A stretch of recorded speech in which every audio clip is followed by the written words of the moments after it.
Barakata Yahweh, Barakata Yahushai, Ba'ishim, Rakah Kodash, Barakatum.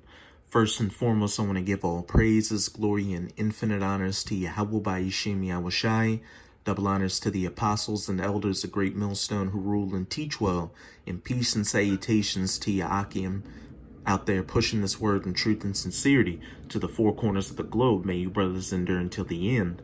This is the brother Ra'aya with another video, and I'm going to start it off with Ecclesiasticus, or Sirach in the Apocrypha, chapter 12, verse 10 through 13. Never trust thine enemy, for like as iron rusteth, so is his wickedness. Though he humble himself and go crouching, yet take good heed and beware of him, and thou shalt be unto him as if thou hadst wiped a looking glass. And thou shalt know that his rust hath not been altogether wiped away. Set him not by thee, lest when he hath overthrown thee, he stand up in thy place. Neither let him sit at thy right hand, lest he seek to take thy seat. And now at the last remember my words, and be pricked therewith. Who will pity a charmer that is bitten with a serpent, or any such as come nigh wild beasts? Never trust thine enemy. You Israelites, or you so-called Negroes, Latinos, and Native Americans, have real enemies out here. These heathen nations, chiefly Esau Edom, the so-called Caucasian, who is your wicked twin brother. There's been animosity between Jacob and Esau from the womb. This is Genesis 25. I'm going to read verse 22 to 23. And the children struggled together within her, and she said, If it be so, why am I thus? And she went to inquire of Yahweh. And Yahweh said unto her, Two nations are in thy womb, and two manner of people shall be separated from thy bowels. It was through the will of Yahweh Ba'ishim Yahushai for Jacob and Esau to be separated from the womb. Two nations of people with two manner of spirits, the righteous, who are the Israelites, and the wicked, who are the Edomites. And the one people shall be stronger than the other people, the Israelites. Just look at sports and who dominates them. And also Jacob is more mentally fit than you Edomites. Whenever Jacob's left to his own devices, he thrives and exceeds you Edomites. Just look at the northern kingdoms with the Mayans and the Aztecs, and look at the southern kingdom with Black Wall Street. And what happens? Esau Edom gets envious and then comes and destroys your societies. And the elder shall serve the younger. Esau, since he was the first one to come out of the womb, when the kingdom of heaven is established, Esau will be under our feet, serving rigorous hardcore bondage and slavery. So it's not based on skin color or anything like that, because you have some Edomites that look like so-called black and Hispanic people, and some Israelites that look like so-called white people. It goes back to the Most High separating us from the womb, and that problem was only exacerbated when Jacob got the blessing and the birthright to the kingdom of heaven from Esau. And ever since then, he's meant to slay us and try to get that blessing and that birthright back. But some of you jakes that see this are going to scoff and not understand until the end, when race wars kick off all across the planet, especially in the United States of America, and these Edomites who you thought were your friends and who you thought was just another human being are at your throats, putting you to death and putting your loved ones to death and spoiling your goods and destroying your homes. And a perfect example of you jakes being ignorant to the fact that you have enemies out there is this video I'll be profiling titled, This So-Called Black Musician Explains Why He is Friends with Edomite Supremacists. You brothers are in for a doozy, just complete madness. Davis is one of the few African Americans you will ever find attending a KKK rally. More than attending, he is welcome. I got more respect for that black man than I do you white niggers out there. So obviously you're known because you formed all of these friendships with members of the KKK. Mm-hmm. How were you able to do that? Let me say that not everybody in the Klan is going to become my friend. All right? There will be people who will go to their grave being hateful, violent, and racist. You know, they're not going to change. But then there are those who have that same sentiment. They're not going to change. Two manner of people shall be separated from thy bowels. But they take the opportunity to sit down one-on-one like you and I are doing. Nice to meet you. My pleasure. I've heard a lot about you for years. When you say the plight of white America, give me some examples so I would understand, so our viewers would understand. all the races have different representatives. I felt that the white race didn't have proper leadership for civil rights, so this was something that I felt needed to be addressed. National Socialist movement travels all over the country on behalf of white citizens, on behalf of white rights. You know, white people should be able to stand up for white issues, just as the other races have, without it being called hate. Well, the other nations didn't rape, rob, and murder wherever they went and stole people's lands and stole people's identities and set up an institution of a so-called white supremacy to make everybody think they were inferior.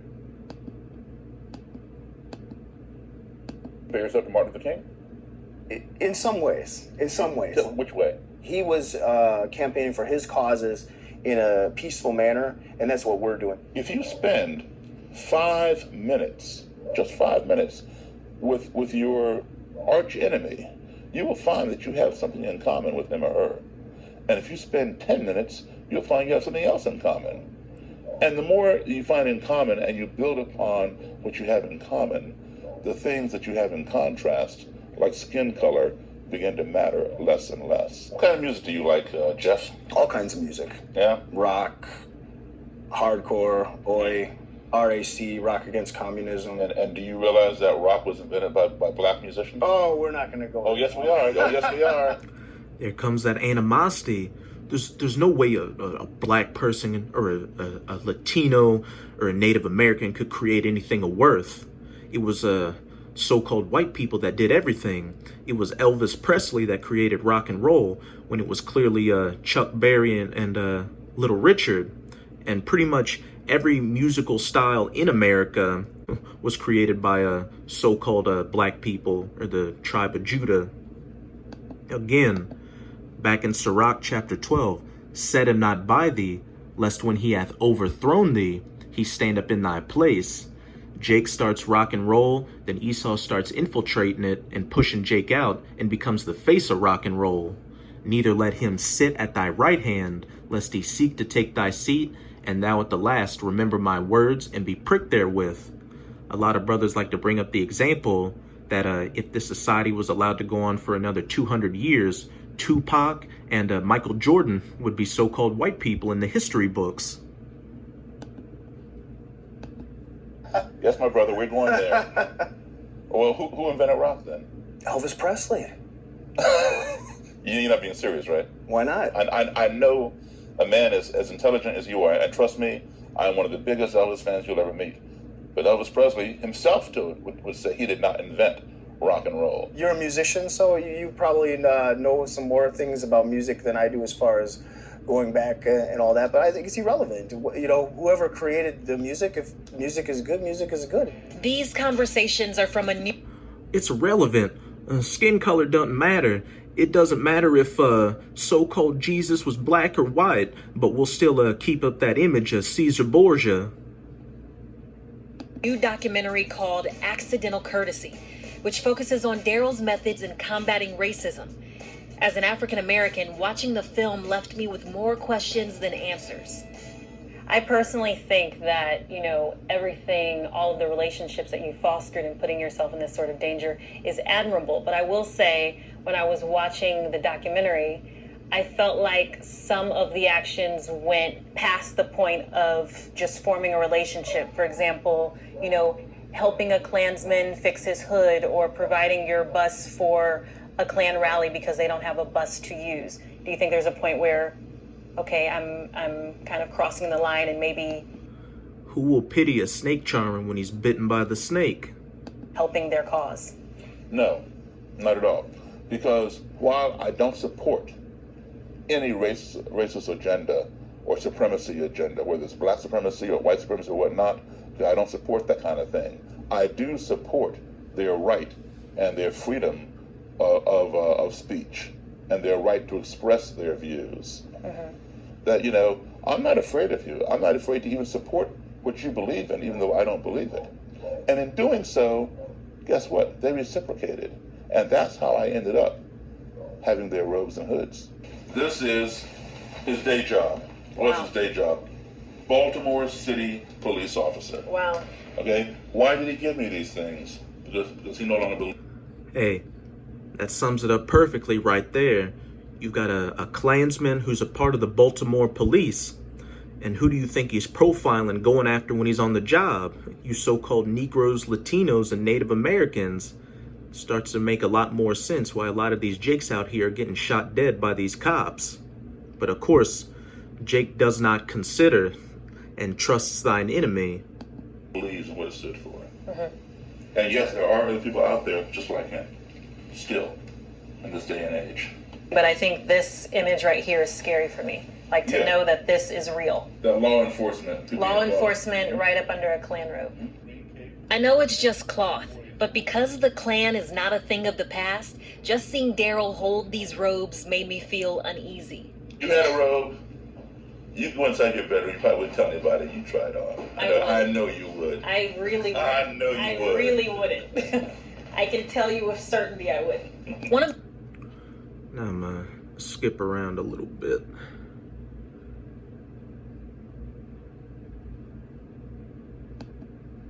And this scene right here is this coon Daryl Davis talking to some Jakes and Black Lives Matter, which they're confused as well, but at least they understand they have an enemy. Just want to know what the end goal is. Is it to have some type of reconciliation between races? For the layman on the patrol projects, who is receiving all the ills of white supremacy and that hate, right, on a day-to-day level, how do they even begin to even think about that conversation that you're engaging in? My end goal is to bring people together, okay? Bring white supremacists together with their nemesis. Again, two nations of people and two manner of people shall be separated from thy bowels. Let's learn how to get along with one another. This country is why I gotta get along with them? Pardon me? Why I gotta get along with them? Because they are our fellow Americans. We all have to live in this country together. Okay, we do. Otherwise, we're going to end up self-destructing. That's exactly what's going to happen. You're going to live in this country together, and you're going to fight and die in this country together. That's it with this video. You get the point. That's the face Jake's going to be making when one of those Edomites is coming at him with a hatchet. This is Proverbs 11:21. Though hand join in hand, the wicked shall not be unpunished, but the seed of the righteous shall be delivered. You hard-headed and stiff-necked Jakes who are going to ride with Esau to the end are going to be destroyed together with Esau. This is Isaiah 31. I'm going to read verse 1 through 3. Woe or destruction to them that go down to Egypt for help. And besides being known as Babylon the Great in the scriptures, America is also known as a spiritual Sodom and Egypt, as pursuant to Revelation 11 verse 8. Though hand be joined with hand, the wicked shall not altogether go unpunished, and stay on horses, and trust in chariots because they are many, and in horsemen because they are very strong. But they look not unto the Holy One of Israel, neither seek Yahweh. You Jakes who have bought into the American dream and think that if you work hard enough, you'll be able to be accepted in this society. Yahweh Ba'ashim Yahushai has different plans. Yet he also is wise and will bring evil and will not call back his words, but he will arise against the house of the evildoers and against the help of them that work iniquity. Yahweh Ba'ashim Yahushai is about to bring complete terror to this place. Race wars, civil wars, an economic collapse, famines, pestilences, a state of martial law, and ultimately those 200 million nuclear missiles which are going to hit this place and turn it into the biblical lake of fire from sea to shining sea. Now the Egyptians, the spiritual Egyptians, the Edomites, are men and not the Most High, and their horse is flesh and not spirit. When Yahweh shall stretch out his hand, both he that helpeth shall fall, and he that is hoping shall fall down, and they all shall fail together. Those that believe in the system and try to prop it up, as well as the rulers of the system, you Jakes and you Edomites, both being destroyed. And as I've been saying throughout this video, there's going to be a race war in this country, and if you're found with another nation of people in that day, especially you Israelites, it's going to be nothing good for you. This is Isaiah 13, verse 14 through 16. And it shall be as the chased roe, and as a sheep that no man taketh up. They shall every man turn to his own people, and flee every one into his own land. when this chaos really breaks out, these people, Salakia, these people are going to become tribal again and go back to their own and defend their own. Everyone that is found shall be thrust through, and everyone that is joined unto them shall fall by the sword. You so-called black and Hispanic women married to these so-called white men, or you Israelite men dealing with these heathen nations of women. Hey, and it also applies to you other heathens as well. You Moabite or so-called Chinese men with these so-called black women, or you so-called Arab or Ishmaelite men dealing with these so-called white women. If you're found with that nation in that day, you're going to get thrust through with that sword, which includes bats, sticks, knives, machetes, and ultimately that modern day sword, the gun. Their children also shall be dashed to pieces before their eyes. Their houses shall be spoiled, and their wives ravished. That just goes to show how vicious these days are going to be. Children are going to be put to death right before your eyes, and your women are going to be ravished or raped right before your eyes. They're going to steal all your goods out of your house and burn your houses down. So to you sincere Akim out there, I know you have to deal with these heathens in your daily life, but when you don't have to, separate yourselves from them because you don't want to build that attachment and get caught up in that day. So with this video, I hope you were edified. And as always, I'm going to say Abba Bal, Kwam Yasharala. Till next time, Shalom.